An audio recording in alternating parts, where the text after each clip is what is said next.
In this demonstration, I'm going to show creating a simple one-room house with a eave all the way around the house. So this is, I'll be creating it with a conceptual mass. This is based on Stephen Hall's wonderful little book called Pamphlet Architecture Number 9, where he catalogs various American house types. This house will be characterized in several ways by the depth, the height of the eave, the height of the ridge, the width, and the width of the eave. And those determine the shape and form of the house.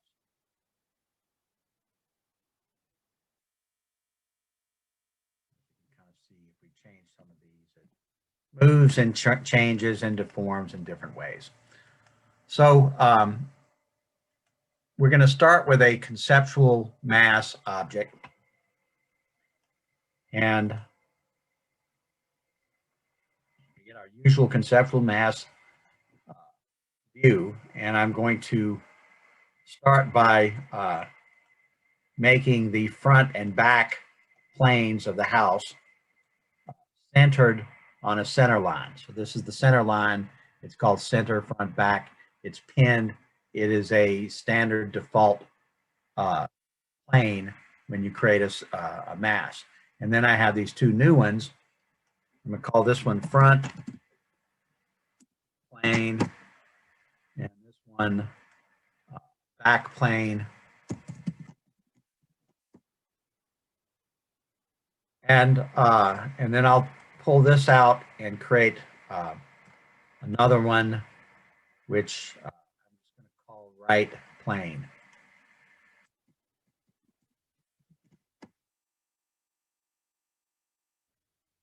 And then I need to put some dimension lines on this. I'll put a dimension line.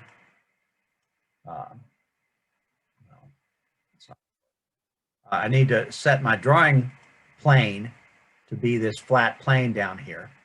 And then I can create a dimension line here. And another dimension line here. And this one, I'm going to use this equal constraint. So those two edges are always equal distance from this center line. Since the center line is pinned, it can't move, but these other two can move, and they'll move in that way.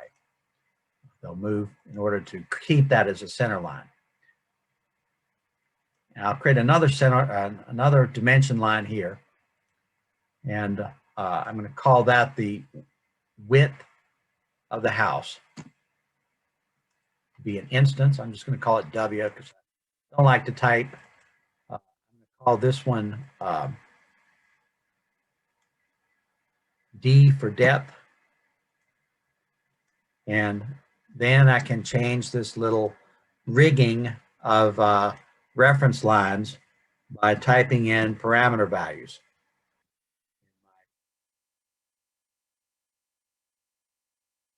Family types view like this. I press on apply and it changes the size like that. All right, so so the next kind of point or question is to create lines for the eaves, so where the eaves are. So so once again, I'm going to control click and drag each of these outer edges of the house farther out to define the eave of the roof like that. And I'm going to go to my level 1 view because it's kind of easier to set the dimensions in here and see what's going on.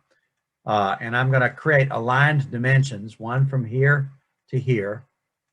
Each time I'm doing this with these, the first part of the dimension is one of the reference planes that I already defined. It seems to work out better. Work from something defined to something undefined. And now I've got those various dimensions. Now, if I select each of these four and create a label for them, I can give them all the same label. And I'm going to call it W eave. And watch carefully because they'll all move in order to conform to this, make them all conform to the same dimension. Yeah. All change to 7 feet. So, so now I've created what they sometimes call the rigging of the parametric model. And there's one more thing to do. I need to create a level here to define the height of the eave. So I'm going to name it level eave because it's easier to understand. And I've got these various elements to create this model. Now, the next thing I'm going to do, I'm going to go to my west view and I'm going to sketch using a reference plane. I'm going to sketch the shape of the eave, or the shape of the gable including the eave, like this. So just a triangle, very simple. And before I do anything else, I'm going to put an aligned dimension on it from here up to this point. And you see it finds the point for me. And that's going to be the height of the ridge. So I'll call it H ridge. It's an instance parameter, and it's set. I could play with that, see how it all works again. I've got the height of the ridge. I can make it 10 feet, see what happens here. Went up a little bit. Make the depth, change the depth to 21. It squeezes, and it all seems to be moving in the right way. Let's try the eave.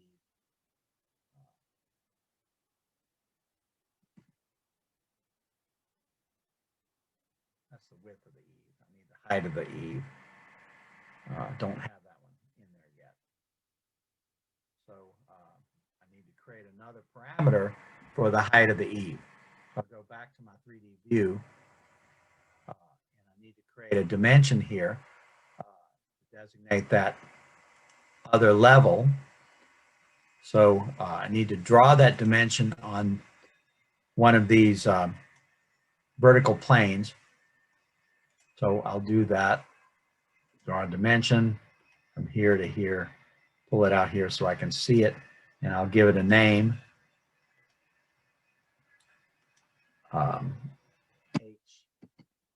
Eave. And let's go back to that west view and see if things change the way I hope they change. So H eave now is 17 feet, make it 12 feet. It goes down. That looks good. And I'll test the other ones. Just always good to test, and more tests. The depth, the eave width, really wide veranda there, or narrow eave. Height of the ridge, make it very shallow. That's good. And it all seems to work. So I'm going to close that, and I'm going to pick my roof form, and I'm going to create form. And down here I have to choose whether to make a solid or a surface. I'm going to make a solid. Let's look at it in 3D and see what it looks like. Very small kind of solid here. If I look at it from the side view, from the south side, I'll see it in elevation like that. And I can pull this out to these lines here. And I'm going to use the align tool to align that surface. You see it finds the form element surface to this plane and lock it. And I'm going to align this surface to this other plane and lock it. And now I'm just going to see if this works okay. So if I change the width of the eave, 3 feet instead of 2, and it looks like it worked okay. Change the width of the house to very small, and that worked okay. And the height of the eave to rather tall, and that worked okay. So, so it seemed to work okay all through it. And there's one more thing to do. I need to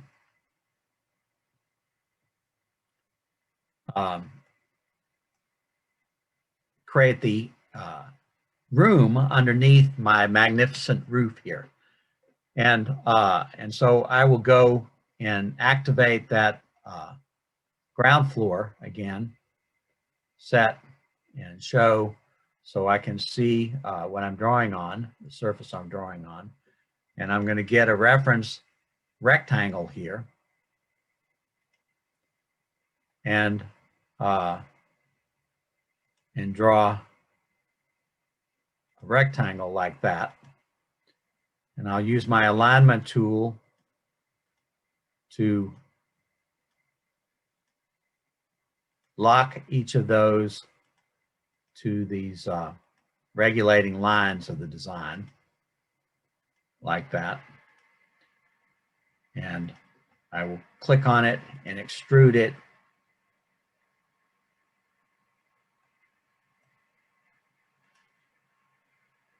Whoops. Extrude it.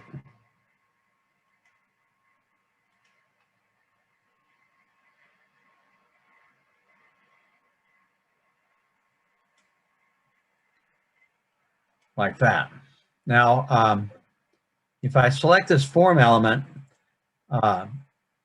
you'll notice that its profiles are already locked. That's something characteristic of drawing it with reference lines, that when you extrude it, it creates locked profiles. It's strange. I don't understand why. And I'm going to set my positive offset here. I'm going to hook it up to the height of the eave parameter. And then it goes up to the underside. And if I look at this from different viewpoints, it looks right. It looks good. If I play with it with the parameters, set the depth to be, let's say, 14 feet, the height to be 9 feet, apply them to see what happens. Looks good. The height of the ridge to be 6 feet. How about that? Goes up a little bit. The width of the eave to be a nice, generous 4 feet. We get that.